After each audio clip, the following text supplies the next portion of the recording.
सर्वांना नमस्कार. स्वागत आहे आपलं तुझी माझी जोडी या यूट्यूब चॅनलवर. व्हिडिओला लाईक करा, चॅनलला सबस्क्राईब करा आणि बेल आयकॉनवर प्रेस करा, जेणेकरून सगळ्या नोटिफिकेशन्स तुमच्यापर्यंत वेळेत पोहोचतील. गोंधन भाग 31.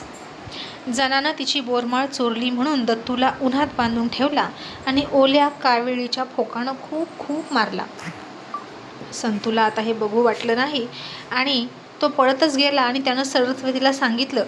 आणि आता सरस्वतीसुद्धा तिचा डोक्याचा टॉवेल आणि पाटी तिथंच टाकली आणि ओल्या कावळीचे 2-4 फोक घेऊन घरी आली. आणि आता नक्कीच दत्तूला मारण्यासाठी हे फोक आहेत हे संतूनं ओळखलं आणि तो घाबरला. आणि सरस्वती उन्हाताणाची दारात आली तर आता दुपारच्या 2:30 वाजत आल्या होत्या आणि किती रखरखतं ऊन होतं. आणि त्या उन्हात दत्तूला तिनं बांधला होता हे सरस्वतीनं बघितलं आणि तिचं हृदय पिळवटून निघालं. एखाद्या गरीब गाईसारखा दत्तू तिनं हात बांधून ठेवल्यामुळे खुंटीभोवती त्या गरम मातीत बसला होता आणि त्याला खालूनसुद्धा पोळत होतं आणि वरूनसुद्धा पोळत होतं.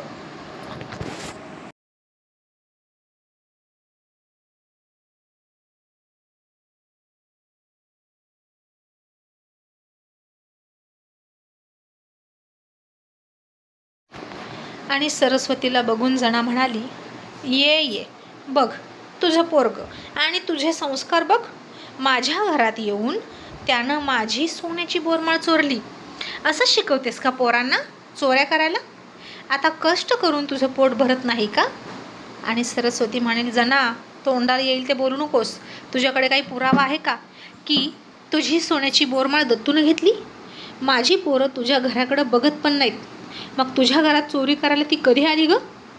तू स्वतः तर 24 तास खोलीतनं बाहेर येत नाही आणि इतकी मोठी सोन्याची बोरमाळ त्यानं घेतली असती तर मला कळली नसती का?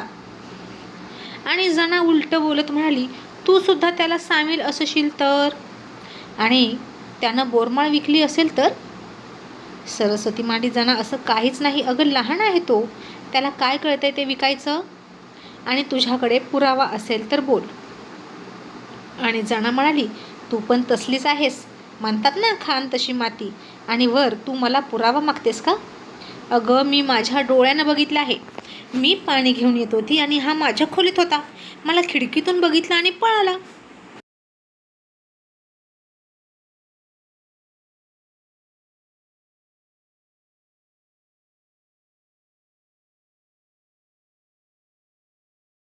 आणि सरस्वती म्हणाली, असं का?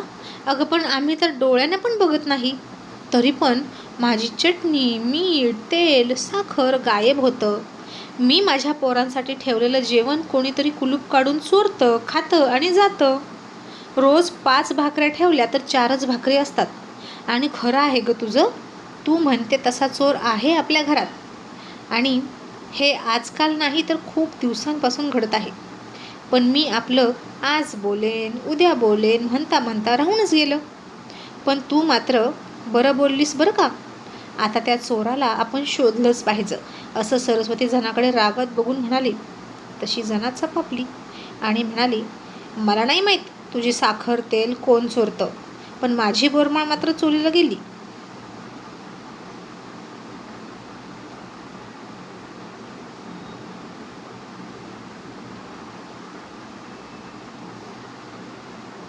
आणि सरस्वती म्हणाली, हो तुला माहीत नाही का की सगळं माहीत असून मुद्दाम वेड्याचं सोंग घेतेस? अगं तुला काय वाटलं?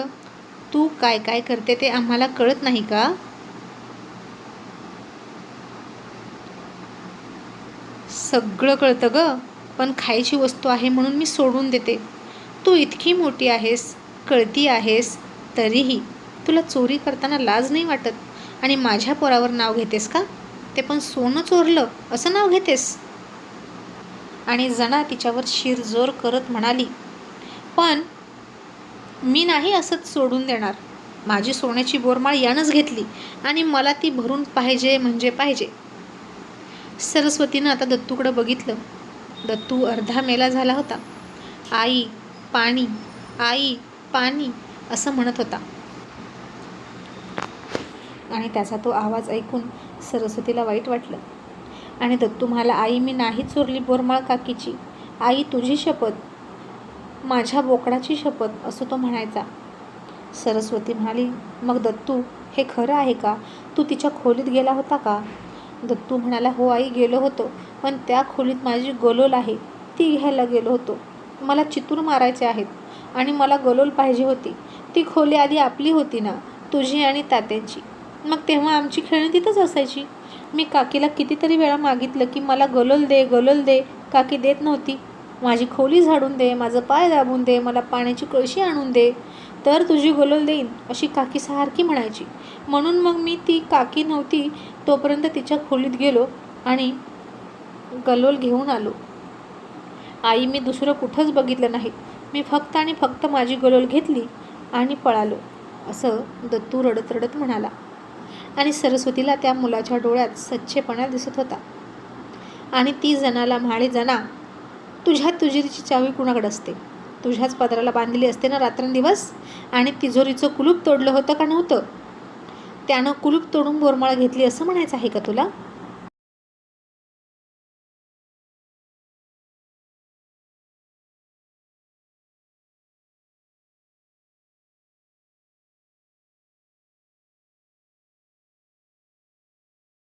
जना आता गडबडली. तिला खरं वाटायला लागलं. चावी तर तिच्या सोबतच होती आणि ती पाण्याला गेली होती. मग दत्तू कपाट उघडणं शक्य नव्हतं. मग बोरमाळ गेली कुठं, असा प्रश्नसुद्धा पडला. पण आता सरस्वतीला अपमानित करण्याची संधी तिच्याकडे आली होती. माझी पोरं माझा स्वाभिमान आहेत, माझे संस्कार खूप चांगले आहेत, असं खूप नाक उचलून म्हणते ना. म्हणून जरानं ठरवलं की आता तिचा अपमान करायचा. आणि सगळं माहीत असून जरा खोटं बोलत म्हणाली, त्या दिवशी चावी मी इथंच ठेवली होती. आणि त्याचवेळी दत्तूनं डाव साधला. त्याला विचार, माझी बोरमाळ कुठे आहे, नाहीतर त्याचं बोकड विकून माझी बोरमाळ कर, असं ती म्हणाली. पण तिच्या डोळ्यात सरस्वतीला आता बनाव दिसला, खोटेपणा दिसला, लबाडी दिसली, जी नेहमीच जना करायची. आणि सरस्वती खूप चिडली आणि रागातच तिनं जनाच्या झिपऱ्याच पकडल्या आणि तिला उन्हात ढकलली आणि सणासण सणासण जे कावळीचे फोक आणले होते ते सगळेच्या सगळे जनाच्या अंगावर उठवले. तशी जना आता ओरडायला लागली, बोंबलायला लागली, आत्या मला वाचवा, आत्या मला वाचवा, अहो सरस्वती मला मारते. आता असं जना खूप खूप ओरडायला लागली. आणि आता म्हातारी पण बोंबलायला लागली आणि म्हणाली, सरस्वती, अगं वेड लागलं का तुला? तिला मारू नको, मारू नको. अगं ती बारकी पोरगी आहे का? तिला कशाला मारते? पण सरस्वती आता खूप खूप चिडली होती. आत्तापर्यंत तिनं जितकं सगळं सोसलं होतं तितकं सगळं ती आत्ता जनावर फोक मारून काढत होती राग. आणि का माझ्या मुळावर उठलीस? का माझ्या मुलांच्या मुळावर उठलीस? तुला दुसरी घरं दिसली नाहीत का? तुझ्यामुळे असं झालं. खबरदार माझ्या पोरांना चोर म्हणशील तर, असं म्हणून सरस्वती तिला खूप मारत होती. तरीही जना म्हणाली, दत्तूनं माझी कोलगेट घेतली होती आणि रोज आईस्क्रीम खातात. नक्कीच त्यानं ती बोरमाळ आईस्क्रीमवाल्याला विकली आणि फुकट आईस्क्रीम खातात.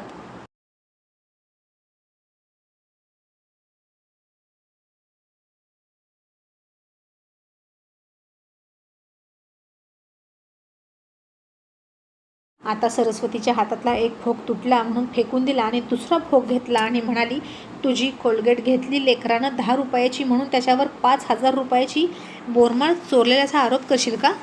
आणि फुकट आईस्क्रीम म्हणतेस? ते फुकट नाही खात. मी सांगितले ते आईस्क्रीमवाल्याला पोरांना देत जा, मी पैसे देईन म्हणून, असं म्हणून सरस्वतीनं अजून जणाला हाणायला सुरुवात केली. आणि माझी मुलं कष्टाचंच खातात, कोणाच्याही बापाचं खात नाहीत, असं म्हणाली.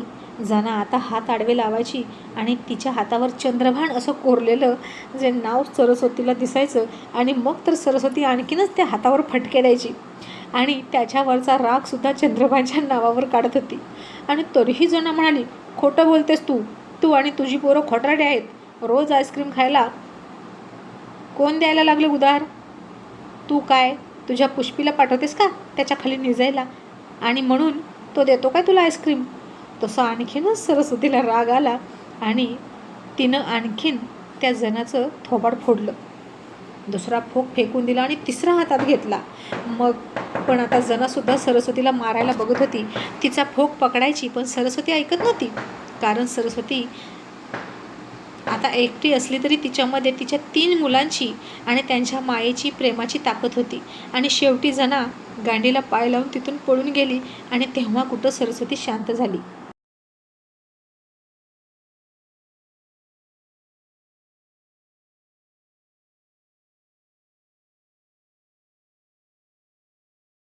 दत्तू आता लय घाबरला होता आणि तीनही पोरं घाबरली होती आपल्या आईचा तो रुद्र अवतार बघून.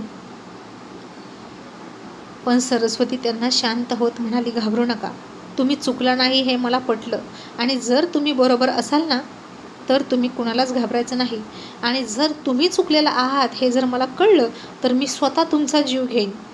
एक आई आपल्या मुलांसाठी वाघीण बनू शकते, ती कितीही हळवी असली, प्रेमळ असली, मावाळ असली तरी. जेव्हा आपल्या मुलाच्या रक्षणाची जबाबदारी येते तेव्हा तिच्या अंगात आपोआप बळ येतं, जसं आत्ता सरस्वतीच्या अंगात आलं होतं. मग तिनं दत्तूला सोडला आणि पुन्हा त्याच्या अंगाला तेल लावायला लागली. जेवण केलं आणि झोपले. आज आभाळ थोडं भरूनच आलं होतं आणि रात्री केव्हा तरी पावसाचा शिंतोडा होईल म्हणून आज ते सगळे घरात जाऊन झोपले होते. पुष्पाचं लक्ष मात्र जनाच्या खोलीकडे होतं. ती म्हणायची, आई, काकी अजून बाहेर आली नाही. आणि सरस्वती म्हणाली, गप झोप पुष्पे, नाहीतर तुला दणक पडतील. तशी पुष्पा गप्प झोपली. आईच्याच बाजूला झोपली होती ती. मग रात्री कधीतरी जना आली तेव्हा सगळे झोपले होते घरामध्ये. मार खाऊन तिचं अंग चांगलंच ठणकत होतं आणि सकाळी सकाळी डोळे चोळत चोळत नेहमीप्रमाणे पुष्पा घराच्या पाठीमागं लघवीला निघाली आणि तिचं अंगण ओलांडून जनाच्या अर्ध्या अंगणात ती गेली आणि तिच्या दोन्ही पायात काटे बुडले आणि पुष्पा रडली. तशी सरस्वती पळतच आली तर तिच्याही पायात काटा बुडला आणि हे काय आहे म्हणून तिनं खाली बघितलं तर अंगणामध्ये सगळे काटेच काटे होते.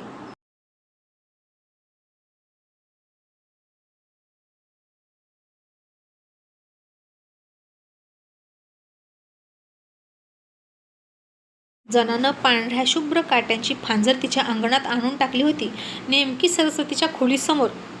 आणि सरस्वतीला तिचा राग आला आणि आपण जितकं जास्त करेल तितकं जना जास्तच करणार असं तिला वाटलं. आता सरस्वती जनाला विचारूसुद्धा शकत नव्हती की तू असं का केलं, आणि जरी विचारलं तरी जना म्हणणार, मी माझ्या अंगणात टाकले काटे, तुला काय करायचं. तर अशी ही अवदसा होती. पोरांच्या पायातले काटे सरस्वती काढत होती आणि जना चप्पल घालून फिरत होती.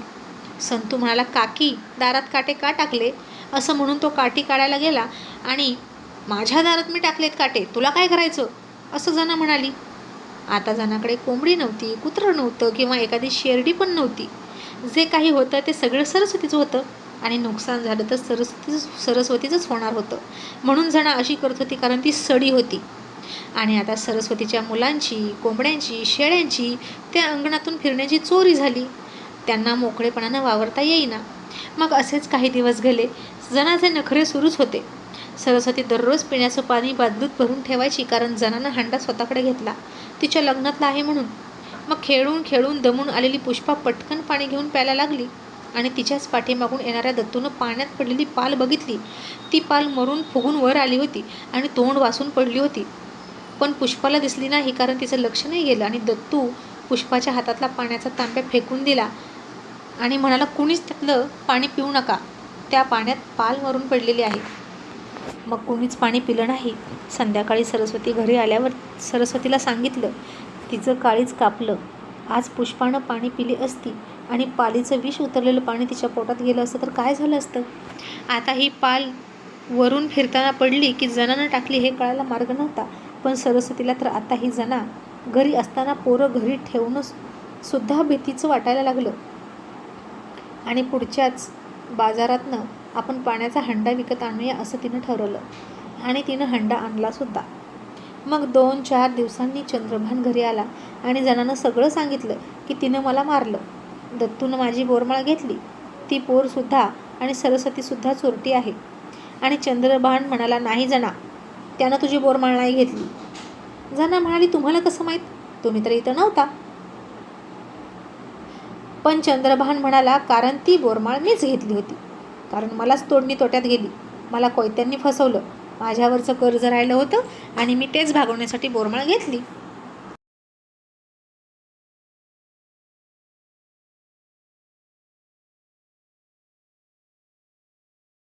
आणि हे ऐकलं तसं जना थक्क झाली आणि म्हणाली, का, तुम्ही माझे दागिने कसे काय घेतले आणि कोणाला विचारून घेतले.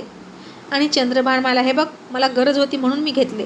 दरवर्षी सरस्वतीसुद्धा मला दागिने द्यायची, पण मी तिला कधीच काही घेतलं नाही, पण तुला मात्र घेतलं. आणि जना म्हणाली, ती बायको असेल तुमची, मी नाही तुमची कोणीच, मग मी का तुम्हाला माझे दागिने द्यायचे? आणि चंद्रभान म्हणाला, मी तुझ्यावर खर्च करतो की नाही, आणि त्यामुळेच इतका तोटा झालाय मला. तुझ्या साड्या खायला प्यायला कुठून येतं गं? आणि आजकाल बाहेर पाण्याला गेल्यावर एक डोळा जास्तच झाकतोय वाटतं, आणि पदरही सारखा पडतो वाटतं खाली. लक्षात ठेव, तू या घरची सून आहेस आणि तुझा वापर इथेच फक्त होईल. अख्ख्या गावाला पाणी वाटत फिरू नकोस, नाहीतर तुझं काही खरं नाही, असं म्हणून चंद्रभाननं तिला धमकीच दिली आणि जना घाबरली. मग कशी वाटली जनाची धुलाई कमेंट्स करून नक्की सांगा. Thank you so much.